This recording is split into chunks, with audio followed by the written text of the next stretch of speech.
Good morning, room 106. I hope you guys had a wonderful Wednesday yesterday and enjoyed the nice weather. I know I went on a nice long walk yesterday and it was very refreshing. It was a little hot, so I did go jump in the St. Clair River after I went on my walk, which was also fabulous. So, hope you guys enjoyed your day as I did. As you can see, I am again in a different room. I wasn't the biggest fan of my living room yesterday, so I'm trying my kitchen today. And I'm kind of liking my kitchen right now, so this may be our spot. Miss Tammy Brown did suggest that I give you guys a little mini house tour, so I might do that on Tuesday. I just need to clean my house first because our last guest from the wedding just left this morning, so I have some cleaning to do now that everyone is gone and we can return to regular scheduled life. So next week there might be a quick little house tour at the beginning of our video if I get everything cleaned up. But now back to our regularly scheduled programming. Let's get on to our calendar and weather. So, more to say. I am telling you something. It is about days and times.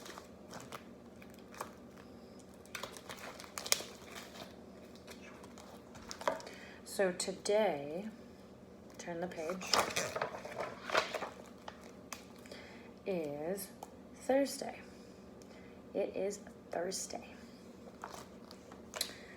Turn the page.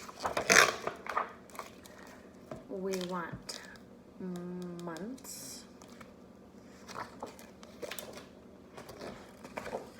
And today is, today's August 13th. So it is Thursday, August 13th. Let's talk about our weather. So our weather today, okay.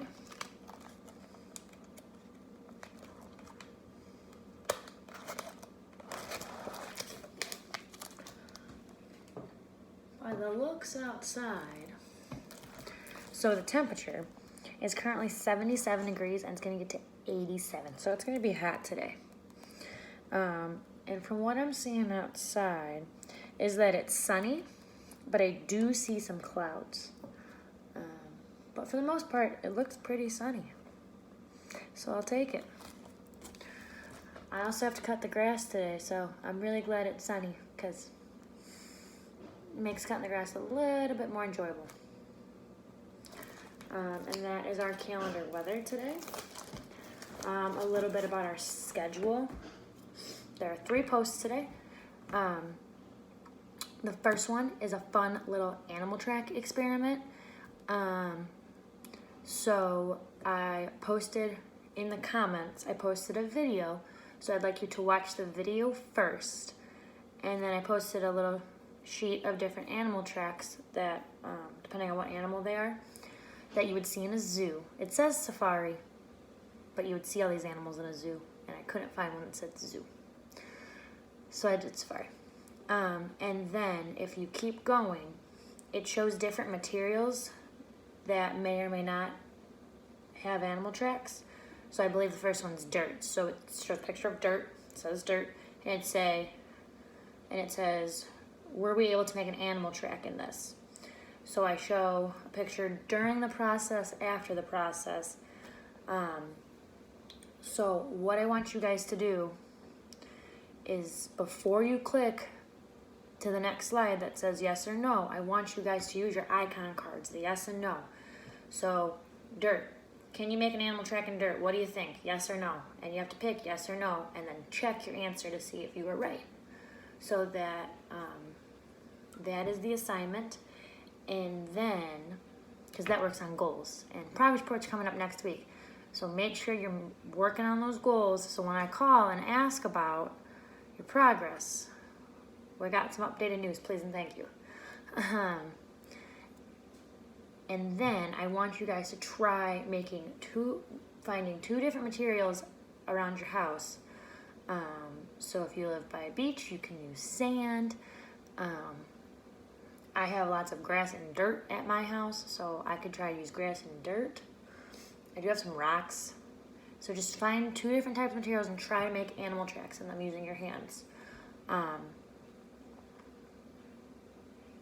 And yeah, so that's the other part of the assignment.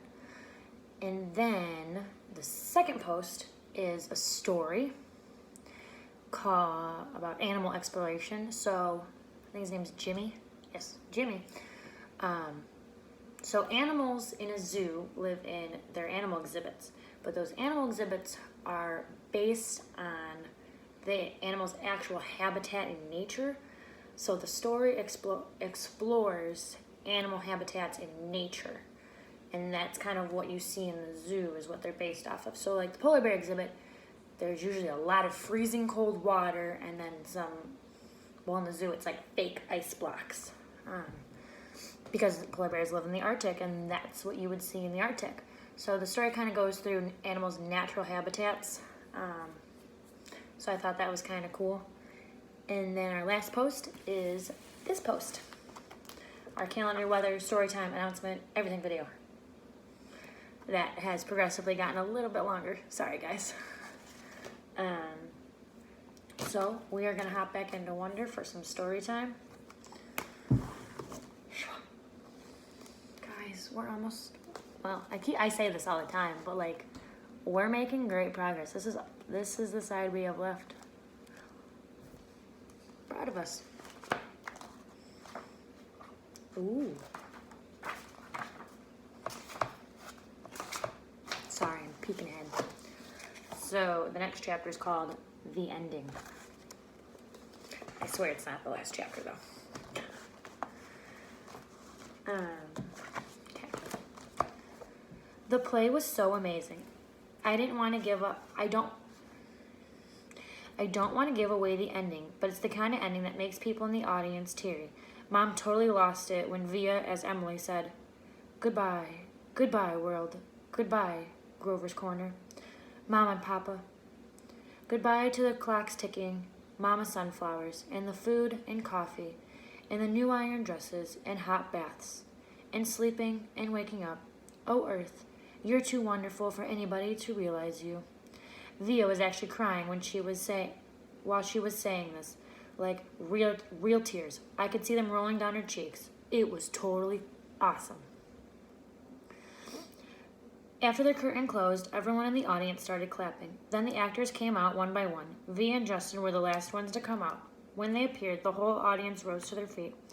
"Bravo!" I hear Dad yelling through his hands. "Why is everyone getting up?" I said. "It's a standing ovation," said Mom, getting up. I got up, clapping and clapped. I clapped until my hands hurt.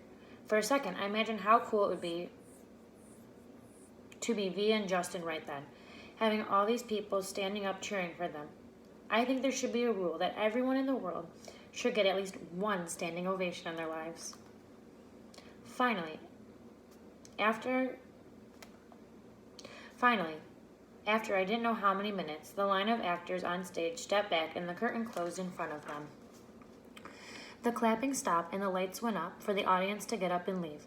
Me, Mom, and Dad made our way to backstage. Crowds of people were congratulating the performers, surrounding them, patting them on the back. We saw Via and Justin at the center of the crowd, smiling at everyone and laughing and talking. "Via!" shouted Dad, waving his hands as he made his way through the crowd.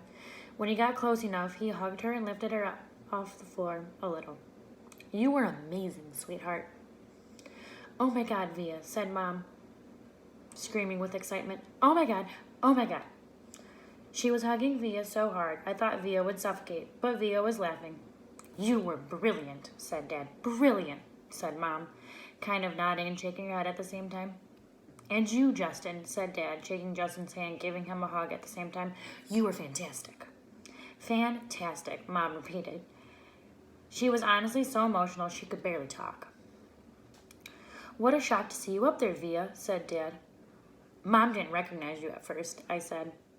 "I didn't recognize you," said Mom, her hand over her mouth. "Miranda got sick right before the show started," said Via, all out of breath. There wasn't even time to make an announcement. I have to say, she looked kind of strange because she was wearing all this makeup I'd never seen like this before. And you were just stepped in there right at the last minute, said Dad. Wow, she was amazing, wasn't she? Said Justin, his arm around Via. There wasn't a dry eye in the house, said Dad. Is Miranda okay? I said, but no one heard me. At that moment, a man who I think was their teacher came over to Via and Justin, clapping his hands. Bravo, bravo, Olivia and Justin. He kissed Via on both cheeks. I flubbed a couple of lines, said Via, shaking her head. But you got through it, said the man, smiling ear to ear. Mr. Davenport, these are my parents, said Via. You must be proud of your girl, he said, shaking both of their hands. We are. And this is my little brother, August, said Via. He looked at me and was about to say something, and then suddenly froze when he looked at me. Mr. D, said Justin, pulling his arm away, come meet my mom. Via was about to say something to me, but then someone else came over and started talking to her. But before I knew it, I was kind of all alone in the crowd. I mean, I knew where Mom and Dad were, but there were so many people around us. People kept bumping into me, spinning around me a bit, giving me that 1-2 look, which made me feel kind of bad. I don't know if it was because I was feeling hot or something, but I started to get dizzy. People's faces were blurring in my head. Their voices were so loud it was hurting my ears. I turned down the volume on my Lobot ears, but I got confused and turned them back up louder at first. Some kind of shocked me, and then I looked up and I didn't see Mom, Dad, or Via anywhere. Via! I yelled out. I started pushing through the crowd to find Mom. Mommy! I realized I couldn't see anything but people's stomachs and ties all around me. Mommy! Suddenly, someone picked me up from behind. Look who's here, said a familiar voice, hugging me tight. I thought it was Via at first, but when I turned around, I was totally surprised. Hey, Major Tom, she said. Miranda, I answered, and I gave her the tightest hug I could give. Okay, we're going to read one more chapter because we're now going to Miranda's perspective. So this was Via's best friend in middle school, but now that they've started high school, they are not friends anymore. They're in different groups. So, let's see what Miranda has to say.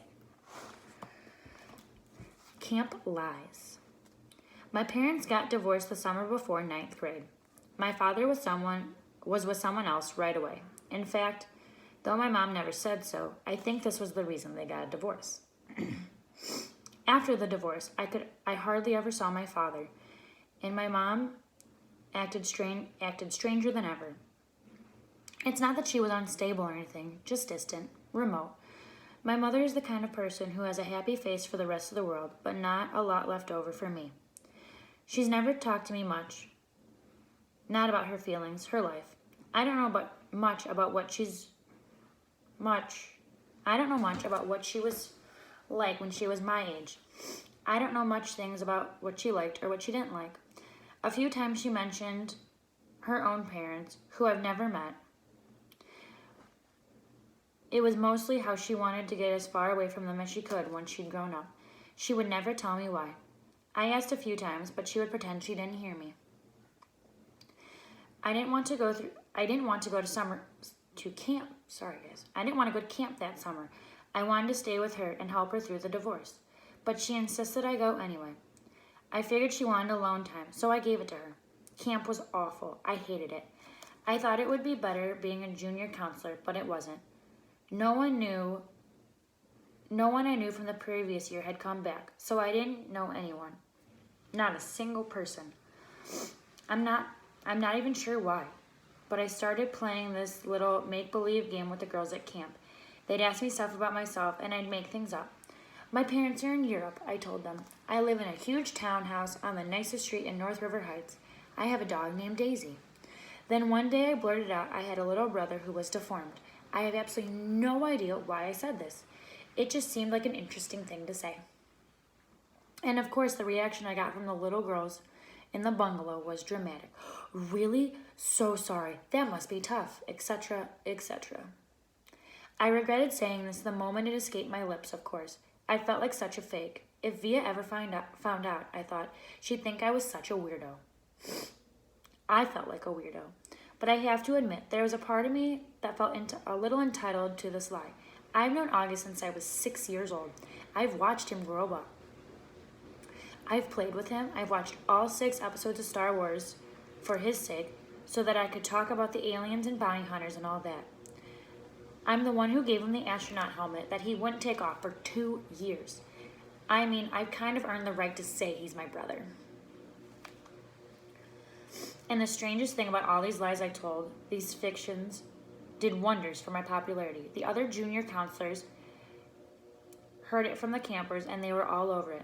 Never in my life had I ever been considered one of the popular girls for anything. But that summer in camp, for whatever reason, I was the girl everyone wanted to hang out with. Even the girls in Bungalow 32 were totally into me. These were the girls at the top of the food chain. They said they liked my hair, though they changed it. They said they liked the way I did my makeup, though they changed that too. They showed me how to turn my t-shirts into halter tops. We smoked. We snuck out late at night. We took Pass into the woods to the boys' camp. We hung out with the boys. When I got home from camp, I called Ella right away to make plans with her. I don't know why I didn't call Via. I guess I just didn't feel like talking to her about stuff. She would ask me about my parents, about camp. Ella never asked me about those things. She was an easier friend to have that way. She wasn't serious like Via. She was fun. She thought it was cool I dyed my hair pink, and she wanted to hear all about the trips in the woods late at night. And that is where we're going to stop for the day. I hope you guys have a terrific Thursday, and you enjoy your super nice long weekend. And please, if you need anything, please message me on Seesaw. I also sent you guys an announcement in the inbox from Diana Mason about frequently asked questions. We are starting back in school on September 8th. So I will be, when I make phone calls next week, I will be asking what your feelings are on that. I would like to get a list going of students that will be in school versus students that are staying with online. The other note about online, we are switching off of Seesaw. We are moving to Google Classroom. So I will help you guys get that all set up. Because we will be all done with Seesaw. We're moving to Google Classroom. I already have the class set up and I'm learning how to use it as well. But that is where we will be on starting September 8th. So just the heads up, switching to Google Classroom September 8th. So yes, have a fabulous Thursday and a fabulous rest of your weekend. Bye guys.